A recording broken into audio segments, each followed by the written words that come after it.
Hello, welcome back to Read Aloud 3, where it's you, me, and the Trinity for a part B of chapter 8 of 2nd Kings. I'm sorry, I got cut off by my alarm. So let's continue and finish really quickly. There is a reference that I'll go look at because it says, we're in verse, I'm going to go back to 20. And it says, during Jehoram's reign, the Edomites revolted against Judah and crowned their own king. So Jehoram, then on this time that it says Jehoram, there's an asterisk. So I'm going to go down and see why. Verse 21. Okay, it just says, or he went out and escaped. I'm sorry. Oh, what the verse says, so Jehoram, asterisk, went with all his chariots to attack the town of Zair, or Zaire. And there are two asterisks in verse 21. So the first is Seir. It says, after Jehoram, instead of Jehoram, it could be Seir, the name, Seir. And then the last part could also be instead of with all his chariots to attack the town of Zaire, it could be he went out and escaped. The meaning of the Hebrew is uncertain. Okay? That was there. And now we are going to, but Jehoram's army deserted him and fled to their homes. Verse 22. So Edom had been independent from Judah to this day. Has been to this day. Makes more sense. The town of Libnah also revolted about the same time. The rest of the events in Jehoram's reign and everything he did are recorded in the book of the history of the kings of Judah. When Jehoram died, he was buried with his ancestors in the city of David. Then his son Ahaziah became the next king. Ahaziah rules in Judah. Ahaziah, son of Jehoram, began to rule over Judah in the 12th year of the reign of Joram, son of Ahab, king of Israel.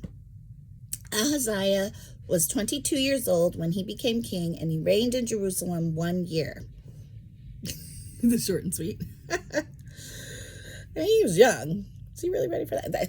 It's always interesting. I mean, obviously, there's been younger kings, too, and it's just like, when you hear these ages, right, and you're like, man, I think about that a lot now at my age of, tender age of 52. You hear, you see young people in their 20s doing things, and you're like, wow, they're so young, that was like a lifetime ago for me now. Okay, here we go. Keep going. We're almost to the end here. I just had a bit left. So he reigned 1 year in Judah, right? Yeah. And he reigned, in Jerusalem 1 year. All right. His mother was Athaliah, a granddaughter of King Omri of Israel. Ahaziah followed the evil example of King Ahab's family. He did what was evil in the Lord's sight, just as Ahab's family had done, for he was related by marriage to the family of Ahab. So it's kind of how it goes a lot of times, right? It's a lot of generational stuff. Verse 28. Ahaziah joined Joram, son of Ahab, the king of Israel, in his war against King Hazael of Aram at Ramoth Gilead. When the Arameans wounded King Joram in the battle, he returned to Jezreel to recover from the wounds he had received at Ramoth. Because Joram was wounded, King Ahaziah of Judah went to Jezreel to visit him. And that's the end of the chapter. There is an asterisk here. After Ramoth, so he returned to Jezreel to recover the wounds he had received at Ramoth, and that's in verse 29. I guess a variant spelling of Ramoth is Ramoth. Okay, so as we close this chapter, And I do have to go. There are some things that, I want to make sure I'm straight with, but I can always go back over.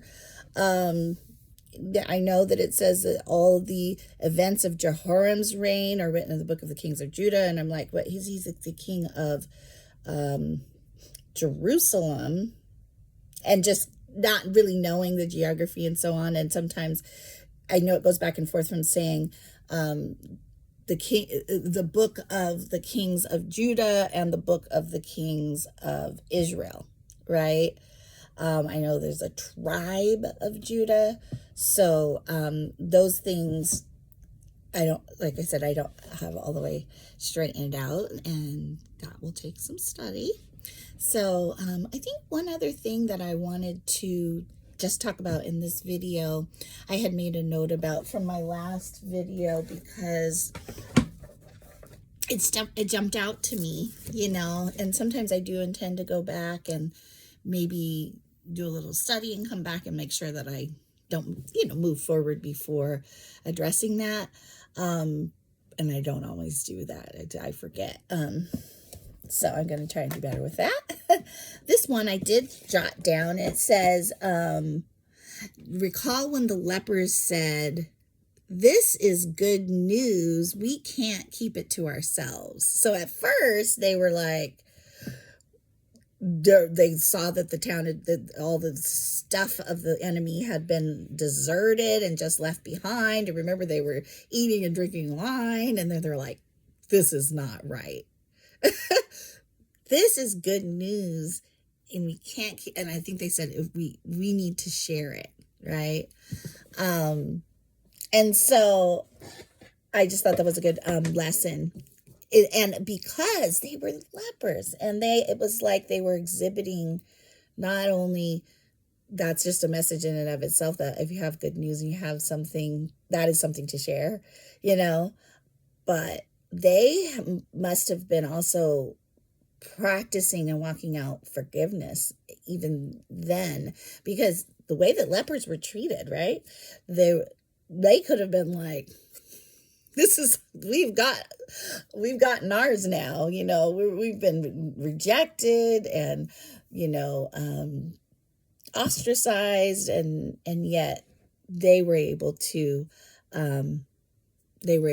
walk out that when something good happens, and even if, it hasn't been good toward you, what you have received has not been good from others, you can still walk out the blessing that God has shown you, whatever the good is that you have found in God.